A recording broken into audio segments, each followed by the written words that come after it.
Tinalakay ng Bangsamoro Airport Authority at Civil Aviation Authority of the Philippines ang transition ng landslide management ng Jolo Airport. Ang Partners in Peace and Progress story mula kay Jen Garcia.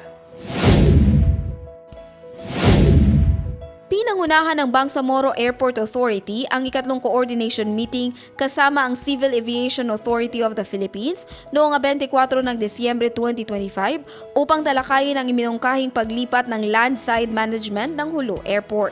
Kinatawan ng CAAP sa pulong si Engineer Edwin Luching, Area Center 9, Pagadian Airport. Sentro ng diskusyon ang pagbuo ng komprehensibong transition plan na sasaklaw sa mga ari-arian at tauhan, gayon din ang mga usaping may kinalaman sa land properties na mangangailangan pa ng karagdagang konsultasyon sa top management.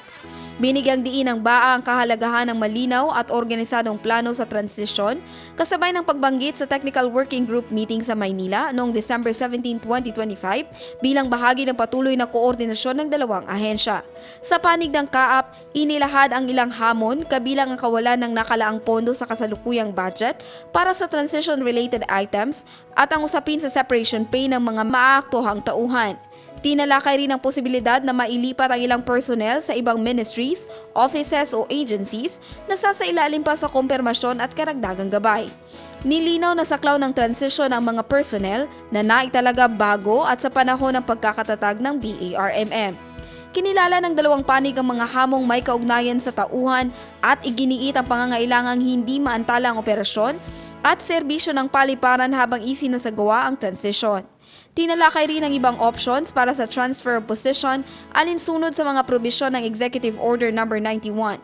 Nagkasundo ang BAA at CAAP na ipagpatuloy ang koordinasyon at tapusin ang transition framework sa susunod na pulong sa Enero 2026 kung saan inaasahang lalahok ang mga kinatawan ng national government.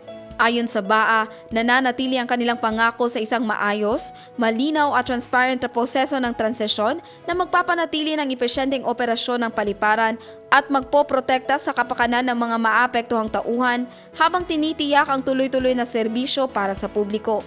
Jen Garcia, iMinds, Philippines.